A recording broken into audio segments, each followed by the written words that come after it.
15 ans, ce n'est pas une aventure, c'est une rupture, c'est un arrachement.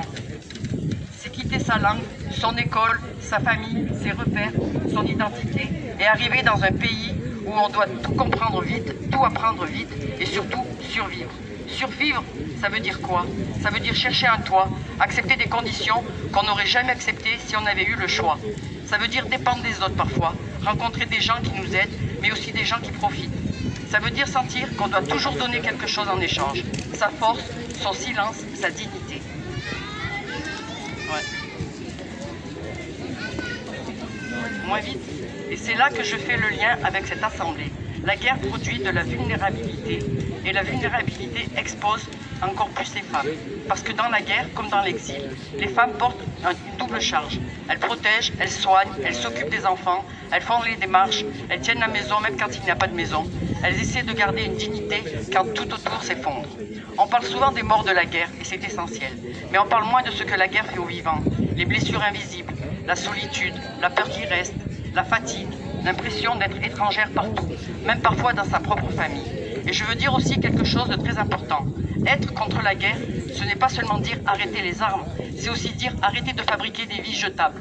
C'est aussi dire arrêter de créer des générations d'enfants déplacés, déracinés, brisés, à qui on demandera ensuite de se débrouiller seuls.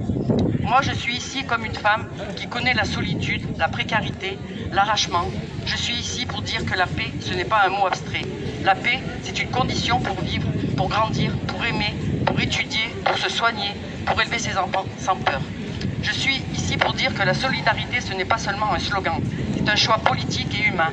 Accueillir dignement, protéger les plus vulnérables, ne pas laisser les femmes et les enfants payer le prix des décisions des puissants. Et enfin, je veux dire ceci. Quand une femme se lève contre la guerre, elle ne parle pas seulement d'un pays lointain. Elle parle de nos vies, elle parle de la dignité, elle parle de la protection de l'enfance, elle parle de justice sociale. Et elle parle aussi de cette idée simple, aucune guerre n'est loin, parce que ses conséquences arrivent toujours quelque part, et souvent elles arrivent dans la vie des femmes. Et si je peux ajouter quelque chose, je dirais, je n'ai pas connu le front, mais j'ai connu les conséquences, et ça suffit pour dire plus jamais. Plus jamais. C'est des femmes qui ont créé un comité contre la guerre. Alors il y avait des militantes féministes, il y avait des antisionistes bien sûr, il y avait des syndicalistes, des politiciennes et tout, le reste des militants de LFI, et qui ont lancé, pour préparer le meeting anti-guerre qui aura lieu le 20 juin à Londres. Ensuite, de celui qui est le 5 octobre en France.